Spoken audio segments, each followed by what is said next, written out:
that only love can say. Try again and walk away. Paalis si Tami sa trabaho. So ako naman magtrabaho sa bahay, no? Bakit maingay ang kapitbahay? May nagpuputol ng kahoy. At dito magtatanim tayo ng ito.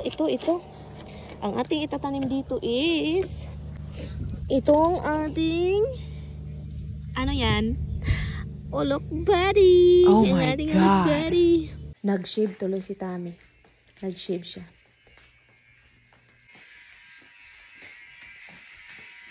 Why, do you need help? No. So guwapo eh. This is a clean bag. And he needs some. Do you want ice in here, love? Ice in Ziploc bag.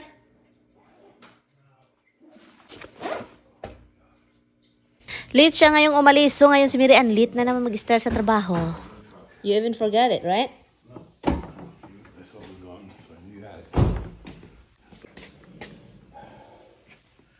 I love you. And you drive carefully, huh? I'll try. I'll talk to you later, love. If you call me, I will be outside if I don't answer, okay? Yep. I'll be on. Be careful. And you too. Be careful. And you have your food and... Fork. Huh? Fork. I put it there.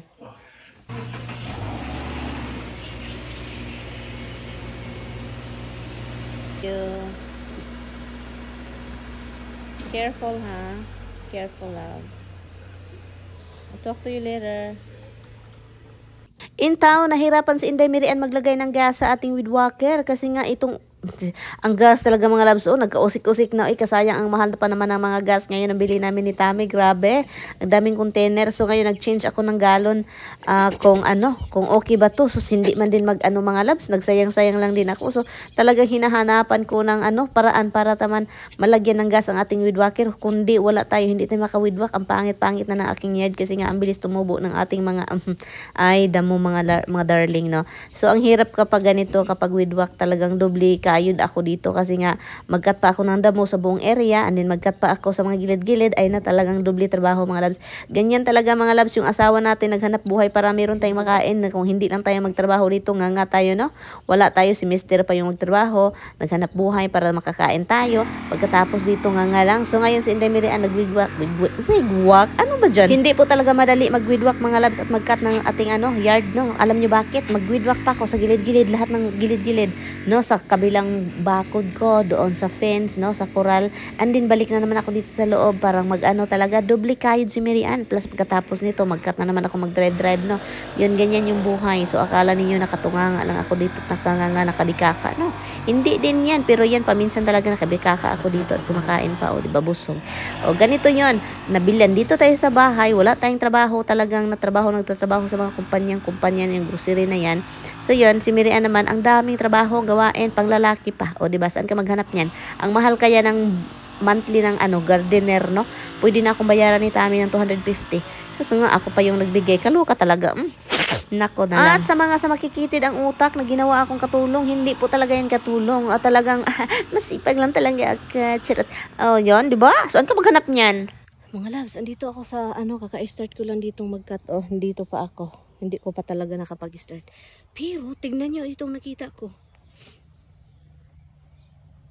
Saan ito galing?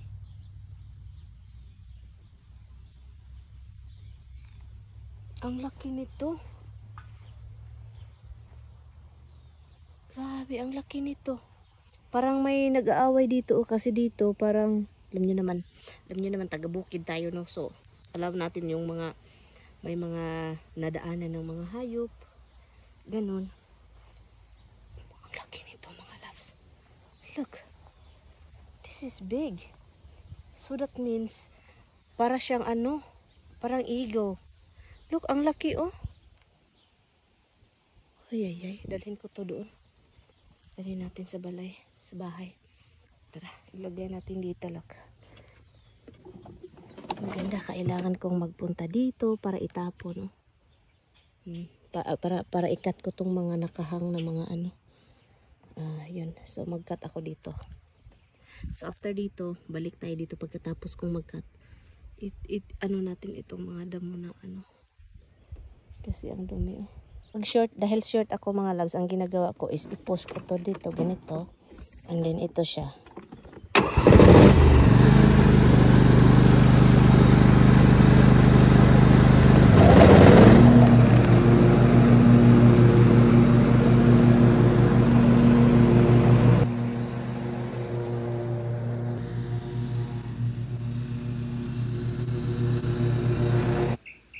Yung ibon na yan mga loves, nagtawag siya. I think siya yung partner yung namatay. Kasi pinakawala namin yung ibon na nakita namin. At yun, parang kinain ng pusa ng kapitbahay namin. So nagtawag siya oh. Kanina pa yan ang ingay. Look.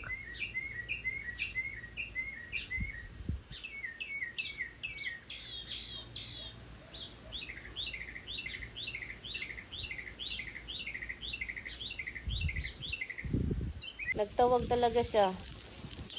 Kanina pa yan ay. Hindi mo palagay. At so ngayon tapos na tayo sa ating gawain sa pagkakat lahat-lahat na no. So ngayon balik tayo dito sa ating garden at saka dahil tumubo na yung ating sitaw, kailangan na natin silang protektahan at para naging masaya at maraming bunga yo. So nilagyan ko siya ng fertilizer at so dito natin ilalagay ang ating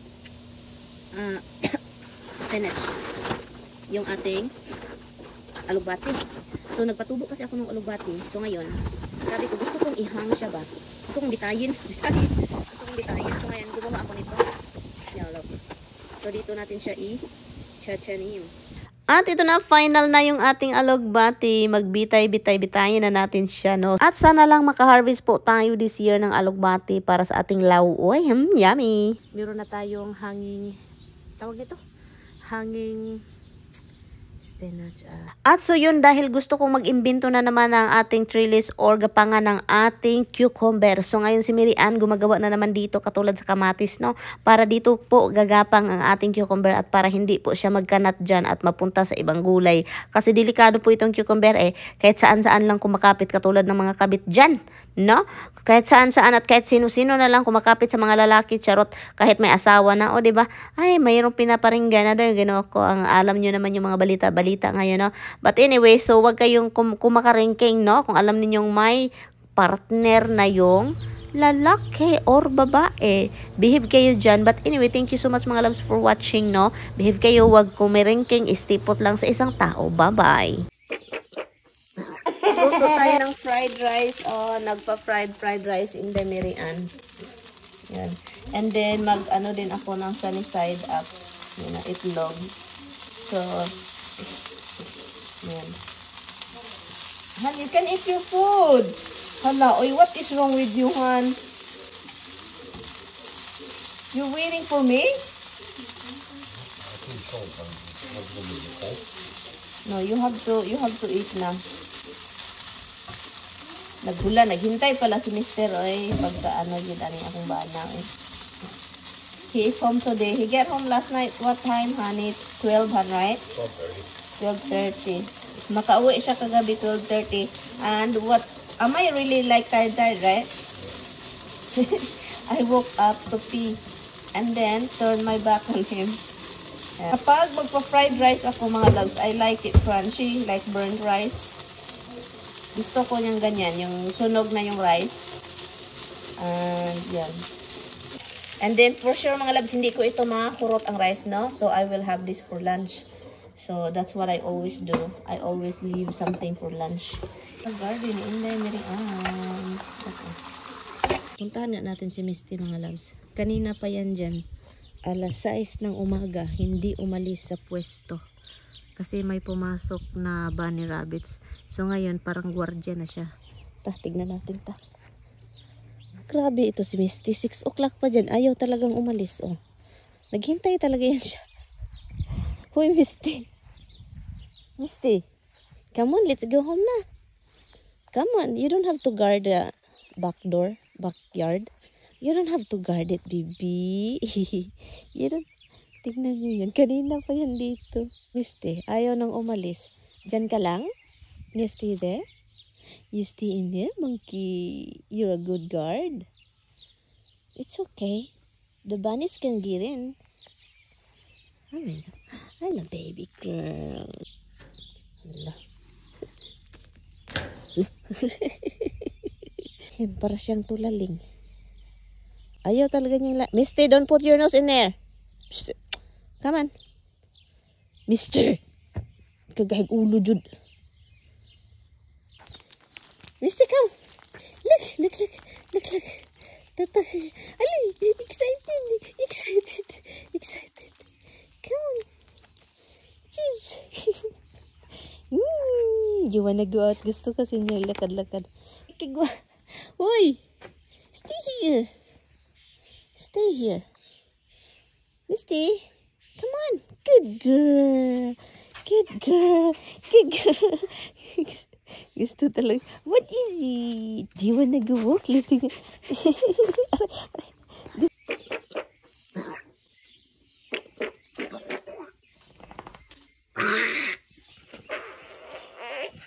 Okay. Bago mga labs masira kasi ilang days na, and hotdog din kasi nga na-defrost ko siya, hotdog lahat ng packaging na-defrost ko, so kaya yan, lutuin natin. Hindi ako kakain ng hotdog. Itong si Tami kakain siya ng hotdog, pero mostly ibigay niya sa aso. Kaya nga yung aso tabang-taba kasi every time nakakain si Tami halos ibigay na lahat. Ngayon ko na siya niluto kasi nga mamaya yung araw is papunta na dito. Lokong araw papunta yan dito, and then sobrang init na.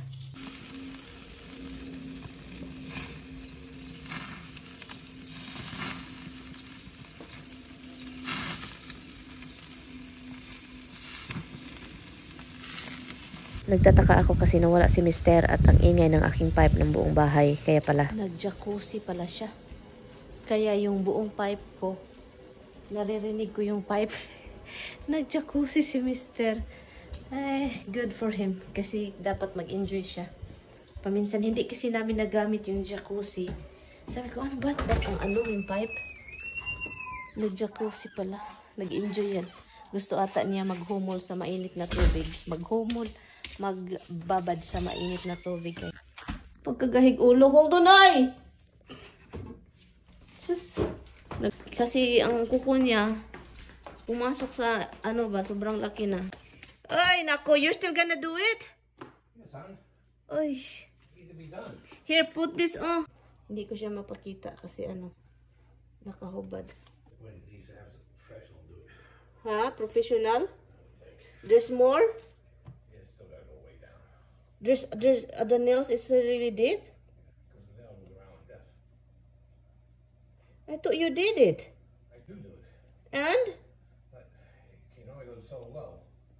Still down here, I can't get down here. Okay, hold on. I'll get it. Ay, naku, itong asawa ko. Takot ako mga loves. Grabe ang dugo. Kasi kinalkal niya yung Neosporin, Han? Neosporin? Ointment? Yeah. Which one? You gonna... Okay. Did you put that thing? Okay. The one that I give you? Yes. Did you cut the other? I do that for you. Oh. I hope you're working tomorrow. I hope it's not gonna be painful, love. It was painful yesterday walking. Ako sana yung mag-cut ng kuko niya, kaso ayaw niya akong mag-cut. So, yung nakita ko na sobrang dugo-dugo na doon, natakot na ako mga loves, hindi na ako makalapit. Do you need bandage too? Okay. Ewan ko basta grabe na yung dugo talaga. Parang hindi ko talaga kaya. Hindi talaga kaya. Hanap tayo ng malaking bandages. This is the big one here. You want me to do it? Come on, I'll do it. Bagong ligo kasi siya, so kaya pinutol niya yung kuko niya. And then, paglabas niya, ito na naka-sleeveless na. Hindi mo ito palagi makikita na naka-sleeveless si Mr. kasi hindi kasi daw siya sanay, so kaya yon. But anyway, so thank you for watching mga loves. Kita-kits tayo next time. Bye!